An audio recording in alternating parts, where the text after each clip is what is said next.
Alors les tableaux ont déjà leur destin. Il se trouve que ces tableaux seront vendus au profit de l'Institut Pasteur et qu'ils ont appartenu à des grands collectionneurs et à une famille illustre française d'origine alsacienne qui était propriétaire des Grands Moulins de Paris.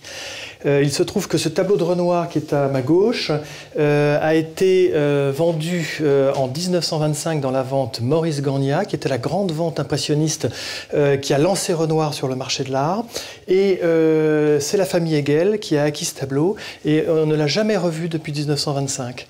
Alors ce tableau a une histoire, effectivement, le premier propriétaire était donc Maurice Gornia, qui était un grand collectionneur et un grand financier. Il vivait dans un hôtel particulier de la plaine Monceau dans les années 1900. Son maître d'hôtel venait de temps en temps le déranger dans son salon et en lui disant « Monsieur Gornia, Monsieur Renoir est dans l'entrée, que dois-je faire ?»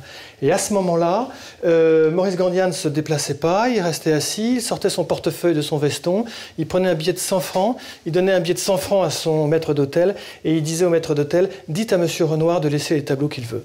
Alors le Monet, c'est un tableau qui appartient également à la famille Hegel, qui sera également vendu le 16 mars au profit de l'Institut Pasteur. Et c'est un paysage absolument exceptionnel, puisqu'il s'agit d'un tableau peint en 1875, bien sûr.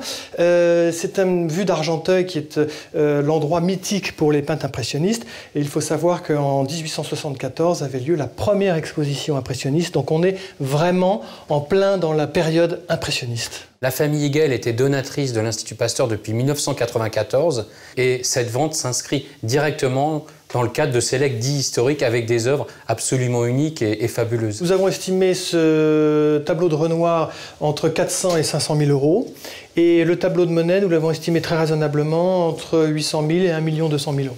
Le vrai prix sera celui de la dernière enchère.